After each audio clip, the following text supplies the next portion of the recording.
విష సంస్కృతి క్రియేట్ చేయడానికి, అదేవిధంగా ప్రజల్లో ఒక విషపు బీజాలు నాటడానికి ఇంతకుముందు సీఎంగా ఉండి 2019 నుంచి 24 వరకు సీఎంగా ఉండి ప్రజల చేత చేత్కరించబడి 11 సీట్లకే పరిమితమైన ఒక పులివెందుల ఎమ్మెల్యే జగన్మోహన్ రెడ్డి నిన్న మొన్న చూస్తూ ఉంటే ప్రభుత్వం మీద బురద చల్లడానికి, ప్రజల్లోని ఒక భయాన్ని క్రియేట్ చేయడానికి నంగనాచి కబుర్లు మాట్లాడడం చూస్తూ ఉంటే విడ్డూరం అనిపిస్తుంది. ఎందుకంటే సుమారుగా 2019 నుంచి 24 వరకు కూడా అతను సీఎం అయిన తర్వాత నుంచి కూడా అంబేద్కర్ రాజ్యాంగాన్ని పక్కన పెట్టి రాజారెడ్డి రాజ్యాంగాన్ని ఇంప్లిమెంట్ చేయడానికి పోలీసులను సైతం తన చెప్పు చేతుల్లో ఉంచుకొని ప్రజలందరినీ భయభ్రాంతులను చేసి, ప్రజల మీద హత్యలు చేసి, ప్రజల్లోని ఒక భయానకమైన వాతావరణాన్ని క్రియేట్ చేసి, ఇతగాడు కనుక ముఖ్యమంత్రిగా ఉంటే మేము ఎవరూ కూడా బతకలేము అన్న ప్రజల్లోని ఒక అభిప్రాయం ఏర్పడిందంటే అతను రాజారెడ్డి రాజ్యాంగాన్ని ఎంత క్లియర్గా ఇంప్లిమెంట్ చేస్తాడో మనందరికీ అర్థమవుతుంది. దాని యొక్క పర్యవసానమే చంద్రబాబు నాయుడు గారు లాంటి వాళ్ళు, పవన్ కళ్యాణ్ గారు లాంటి వాళ్ళు, మోడీ గారు లాంటి వాళ్ళు ఈ రాష్ట్రానికి అవసరము, ఈ రాష్ట్ర అభివృద్ధికి అవసరం అనే ఒకే ఒక ఉద్దేశంతో 164 సీట్లు ఎన్డీఏకి ఇచ్చి ప్రజలు ఈరోజు గెలిపించి సీఎం స్థాయిలో మన చంద్రబాబు నాయుడు గారిని, డిప్యూటీ సీఎం స్థాయిలో పవన్ కళ్యాణ్ గారిని కూర్చోబెడితే అది చూసి ఓర్వలేక ఏ రకంగానైనా గవర్నమెంట్ మీద బురద చల్లుదాము, గవర్నమెంట్ని ఇరకాటంలో పెడదాము అని చెప్పి శవ రాజకీయాలు అన్నవి స్టార్ట్ చేసిన పరిస్థితి చూస్తూ ఉంటే జగన్మోహన్ రెడ్డి, పులివెందుల ఎమ్మెల్యే జగన్మోహన్ రెడ్డి నీకు సిగ్గనిపించట్లేదేమో కానీ ప్రజలందరూ కూడా చూసి సిగ్గుపడుతున్నారు. ఎందుకంటే అసలు ఎందుకు ఓడిపోయాము అన్న దాని గురించి వాళ్ళు చర్చించుకోవడం పక్కన పెట్టండి. ఎందుకు ఓడిపోయారన్న సంగతి వాళ్ళందరికీ కూడా తెలుసు. కానీ ఈరోజు ఎక్కడో ఒక మాచర్లలోని వర్గ విభేదాల వల్ల జరిగిన ఒక హత్యను తీసుకొచ్చి దాన్ని వేదికగా మార్చుకొని ఏదో రకంగా తిరిగి తీసుకొచ్చి నంగనాచి కబుర్లు మాట్లాడాలి, ప్రజల్లోని మళ్ళీ ఒక భయాన్ని క్రియేట్ చేయాలి అని చెప్పి బురద జల్లే కార్యక్రమానికి శ్రీకారం చుట్టడానికి అని చెప్పి ఒక డైవర్షన్ పాలిటిక్స్ చేయడానికి ఈరోజు మళ్ళా జగన్మోహన్ రెడ్డి ముందుకొచ్చి మొన్న ప్రెస్ మీట్లో మాట్లాడాడు.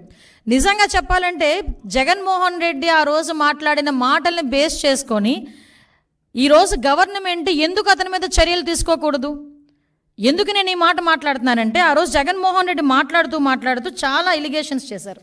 ఆ ఎలిగేషన్స్లో సుమారుగా 36 రాజకీయ హత్యలు జరిగినాయి ఈ 45 రోజుల్లో. దగ్గర 300కు పైగా హత్యాయత్నాలు, 35 ఆత్మహత్యలు అని చెప్పి ఏదో 560 చోట్ల ప్రైవేట్ ఆస్తులను ధ్వంసం చేశారని రకరకాలైన ఎలిగేషన్స్ అనమాట. 490 ప్రభుత్వ ఆస్తులను ధ్వంసం చేశారని, 1000 వరకు దౌర్జన్యాలు, దాడులు చేశారని ఫిగర్స్తో సైతం ఇచ్చారు. వీటన్నిటి గురించి పక్కన పెట్టు. 36 రాజకీయ హత్యలను మాట్లాడు. నీ దగ్గర డేటా ఉందా? డేటా ఉంటే నాకు ఇవ్వండి ఒకసారి. యాజ్ హోమ్ మినిస్టర్గా అడుగుతున్నాను నేను. నీ దగ్గర నిజంగానే 36 రాజకీయ హత్యలు జరిగినాయి అని చెప్పి నీ దగ్గర కనుక డేటా ఉంటే ఇవ్వు.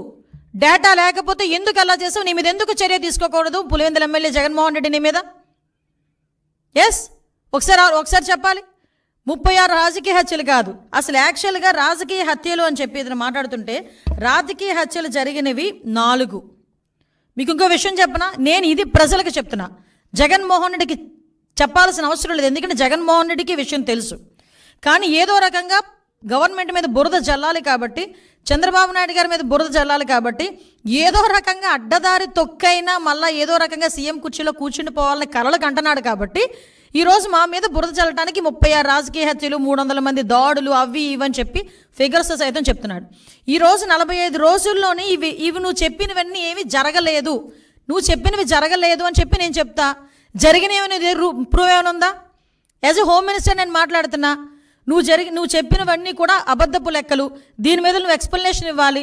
దీని మీద నేను కేసు పెట్టాలనుకుంటున్నాను. ఎందుకు కేసు పెట్టకూడదు? ఎందుకు చర్యలు తీసుకోకూడదు జగన్మోహన్ రెడ్డి మీద ఈరోజు ప్రభుత్వం మీద? అప్పుడు నిజంగా జరిగిన ఇన్సిడెంట్లే రంగనాయకమ్మ గారు జరిగిన ఇన్సిడెంట్ అమరావతి గురించి ఒక చిన్న పోస్ట్ పెట్టారని సిఐడి వాళ్ళని పంపించి ఆవిడ వయసును కూడా పక్కన పెట్టి వాళ్ళ చేత విచారణ జరిపించి సిఐడి ఆఫీసులో కూర్చోబెట్టి విచారణ చేపట్టావు. ఇలాంటి సంఘటనలు గౌతు శిరీష గారు ఒక చిన్న పోస్ట్ గవర్నమెంట్కి వ్యతిరేకంగా పెట్టారని సిఐడి నోటీస్ ఇచ్చి ఆవిడని సిఐడి ఆఫీసులో కూర్చోబెట్టావు. చింతకాయల విజయ్ గారిని ఇలా చాలామంది మా టీడీపీ లీడర్లని కాకుండా జనసేన లీడర్లని కూడా గవర్నమెంట్ మీద యాడ్వర్స్గా తప్పుగా ఒక పోస్ట్ పెడితేనే, నిజం అయినప్పటికీ కూడా తప్పుగా మీకు వ్యతిరేకంగా ఒక పోస్ట్ పెడితేనే సిఐడి ఆఫీసులను తీసుకొచ్చి నువ్వు కూర్చోబెట్టి చర్యలు తీసుకొని మా మీద ఎంక్వైరీలు వేసావు. ఈ రోజుకి కేసులు నడుస్తున్నాయి, ఈ రోజుకి కేసులకు సంబంధించి కోర్టుల చుట్టూ తిరుగుతున్నారు. మరి ఇంత డెలిబరేట్గా ఒక శవాన్ని అంటే పలకరించడానికి వెళ్ళి అక్కడ ఏదో హత్య జరిగింది, ఆ కుటుంబాన్ని పరామర్శించడానికి వెళ్ళి పరామర్శించడం మానేసి బయటకు వచ్చి నువ్వు గవర్నమెంట్ మీద ఎలిగేట్ చేసావు. ఎలిగేట్ చేసేటప్పుడు ఎన్ని హత్యలు జరిగినాయి అని ఇలాగని చెప్పి తప్పుడు లెక్కలు నువ్వు ఎందుకు ఆధారాలు చూపించాలి? ఈరోజు నేను చెప్తున్నా, ఒక హోమ్ మినిస్టర్గా ఇక్కడ పొలిటికల్ మర్డర్స్ అనేవి 4 జరిగినాయి. మీకు ఇంకో విషయం చెప్పనండి, ఆ 4గిట్లో కూడా 3 టీడీపీ వాళ్ళే చచ్చిపోయారు. తెలుసా మీకు? అందులో ఒకడే వైసీపీ వాడు చనిపోయింది. నేను క్రైమ్ నెంబర్తో సైతం ఇస్తా. క్రైమ్ నెంబర్ 137/24, అది దుగ్గిరాల పిఎస్లో 4/6 జూన్ 4వ తారీఖున జరిగింది. చనిపోయింది కాసిం, చంపింది కమల్, వైసీపీ అతను. కావలస్తే మీరు political rivalry, accused belong to YCP and deceased to TDP due to political rivalry he was killed. The deceased was wearing TDP scarf and moving around which led of alteration. Whatever. అలాంటిది ఇంకొకటి క్రైమ్ నెంబర్ 92/24 వెల్దుర్తి 9వ తారీఖున జరిగింది. Deceased TDP M Girinath Chowdary, TDP అతను చనిపోయాడు. సూదేపల్లి రమేష్ ఇతరులు YCP వాళ్ళు accused, అది కూడా political rivalry. Crime number 92/24 Putlur, అక్కడ మాత్రమే ఎరకయ్య అని ఒక వైసీపీ అతను చనిపోయాడు. అక్కడ నరసింహస్వామి అండ్ అదర్స్ టీడీపీ వాళ్ళు ఉన్నారు. Next 4th one 148/24 Rayadurgam PS 9th జరిగింది. ఇది గొల్ల ఆదికేశవులు టీడీపీ ఆయన్ని చంపేశారు. ఎవరు? వైసీపీ వాళ్ళు, కేశవరెడ్డి అండ్ అదర్స్. ఇవన్నీ కూడా పొలిటికల్ మర్డర్స్ జరిగినవి 4. ఆ 4లో 3 చనిపోయింది టీడీపీ వాళ్ళు.